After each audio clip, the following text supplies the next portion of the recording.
The Washington Post's Jennifer Rubin, who claims to be both a conservative and a friend of Israel, although I have seen zero evidence that either claim is true, she tweeted an article this week patting Democrats on the back for rejecting Virginia Governor Ralph Northam.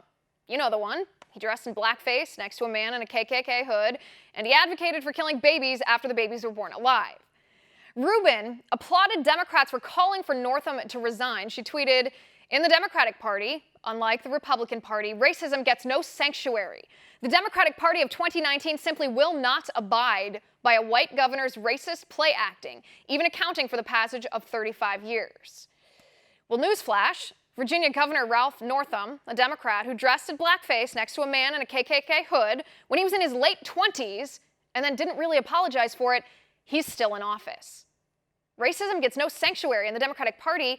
Have you seen the Democratic Party? Virginia Attorney General Mark Herring, a Democrat, who also dressed in blackface in college when he pretended he was a rapper, still in office.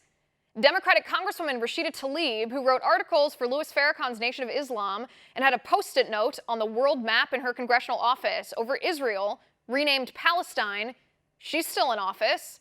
Democratic Congresswoman Ilhan Omar, who supports the anti-Semitic BDS movement to boycott, divest, and sanction Israel, who tweeted that Jews control the world, hypnotize the world, were her words, and then tweeted again that the only reason people support Israel is because Jews are paying them off to control them. She's still in office. And what's worse, she's still seated on the House Foreign Affairs Committee despite her rabid anti-Semitism.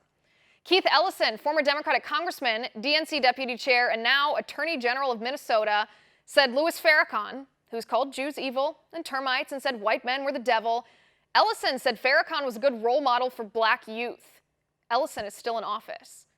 The Congressional Black Caucus, who met with Farrakhan in 2005, including this photo of then-Senator Barack Obama hugging Farrakhan, all 21 members of the Black Caucus who are still in office today have refused to condemn or disavow Farrakhan, despite the fact, again, that Farrakhan said the evil Jews are to blame for the 9/11 terror attacks and said white people are going down. All of these elected Democrats are still in office. Linda Sarsour, who said Muslim reform activist Ayaan Hirsi Ali did not deserve to have a vagina because she criticized Islam, who said there's no room for Zionism in feminism, and Tamika Mallory, who applauded for Louis Farrakhan at his Savior's Day speech last year where he called Jews evil, and then Mallory refused to condemn Farrakhan for those words. Mallory said on The View, "That's not how I organize."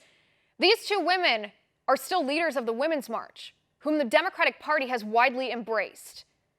Racism gets no sanctuary in the Democratic Party, says Jennifer Rubin. My response to that, baloney. And that's my final point. Want to see more videos like this?